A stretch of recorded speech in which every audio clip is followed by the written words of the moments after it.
Hey, what's up YouTube? Thanks for joining me today. Today I've got a special review. I've been wanting to do a review for the T2i and the T3i and especially the T1i. So all three of those cameras. If any of you guys got those cameras, I've got a T2i here with me today. Bam. It took a little while to get here because the train derailed.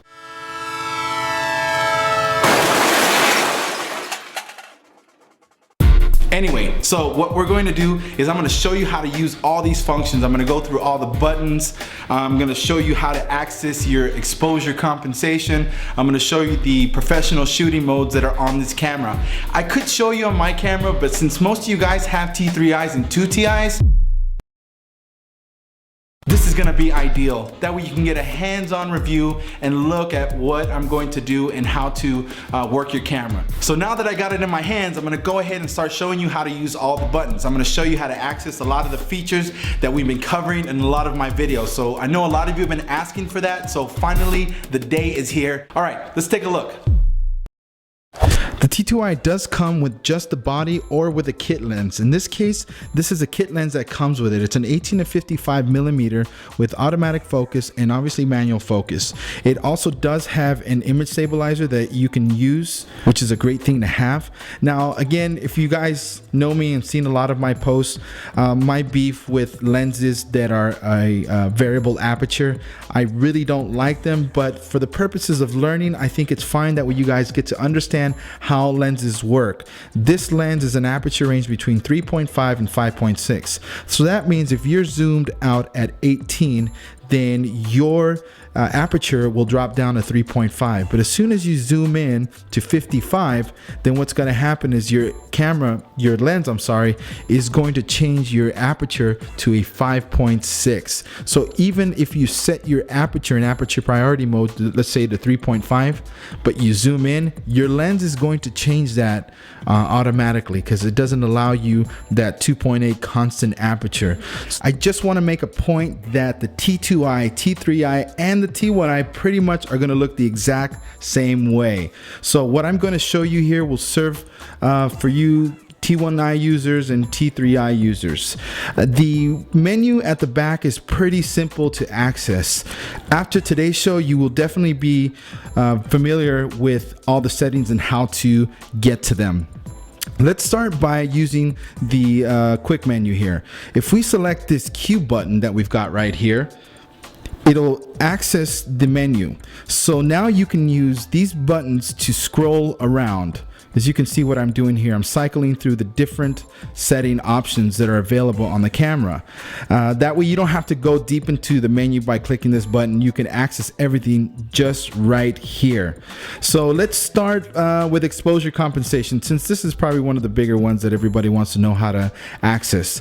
So you can cycle again using these buttons here. And here we are on exposure compensation, and this is what it looks like. So for this demonstration, I'm going to switch over to AV mode. So let's access that exposure compensation. Click there, and you can see that we can darken our image, okay, and we can brighten it up. Okay, now also if you notice as you cycle through the different modes that one item disappears from the top here. Don't forget, each mode takes away one option that you would otherwise have in manual.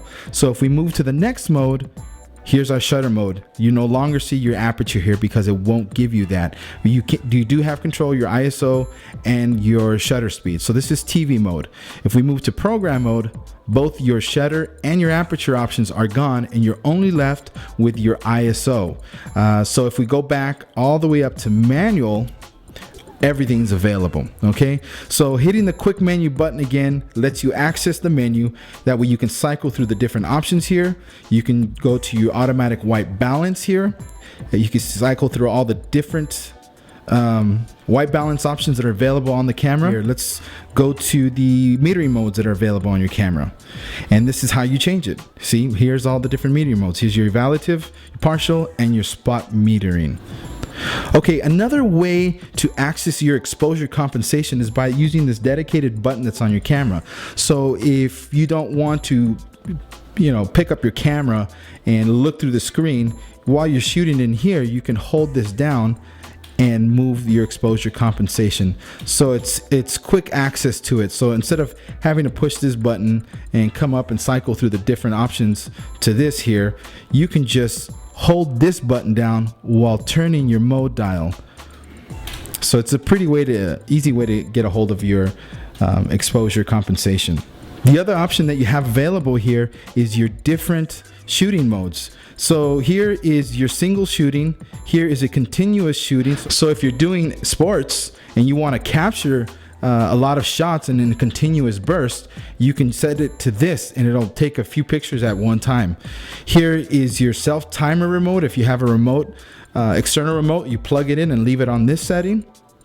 Your 2-second self timer, and a self timer continuation. So you can change how long you want that timer to be. You can go all the way up to 10 seconds or 2. You know, this one leaves you 2, this one leaves you a little bit more options to change. Okay, so another way to access all these options, or most of these options, you can do so by just hitting these buttons here.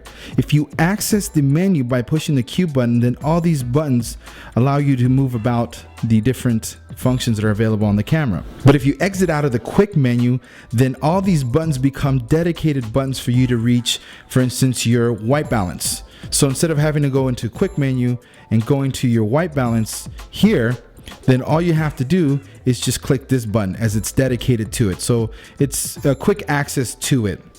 Same thing with your timer. If you want to change the kind of drive mode that's available on your camera, then you can cycle through the different options just by hitting that button. Also, your picture styles. This is where you can quickly access it by pushing that button right there. And then finally, your AF modes, your automatic focus modes. Here's your one shot, your AI focus, and your AI servo. So it's really quick. A lot of options are available on the T2i and the T3i to access all these functions really easily.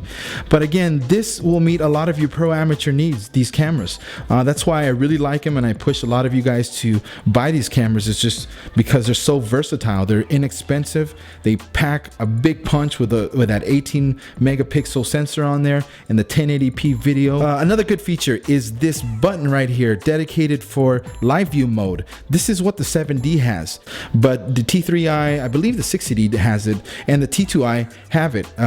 So by pushing this button, it'll automatically take you to live view mode, so you can start recording video, or you can start taking pictures by just looking through the live view mode. Another button dedicated to accessing your AF point selection is right here at the top. So by clicking this button, it takes you to this menu where you can cycle through the different focus point selections. So this is manual. If you keep turning it, it'll take you all around the different focus points, and then obviously it'll allow you to select an automatic selection as well. Okay, so another button available so you don't have to scroll through that quick menu, as I've been showing you guys, is your ISO. So a lot of these features that you want to access just by pushing one button is available on the T2i and the T3i and even the T1i. Granted that the T3i and T2i have a few more buttons that you can, dedicated buttons that you can access quickly. Okay guys, so I'm out of here. I hope you guys learned a lot with everything I showed you today, and if you haven't, please leave me your questions and comments in the section below, and I'll be sure to get back to you right away. Please visit my Facebook page, facebook.com/creativeutv, right there. Go check it out. I can't wait to see some more photos. I can't wait to give away more stuff. If you guys have time, make sure you visit us on Facebook, Twitter, and Blogger. So if you don't have time to watch these videos, you can definitely read them if you like that sort of stuff. Anyways guys, I'll see you later. Thanks again. Hope you learned a lot today. Peace.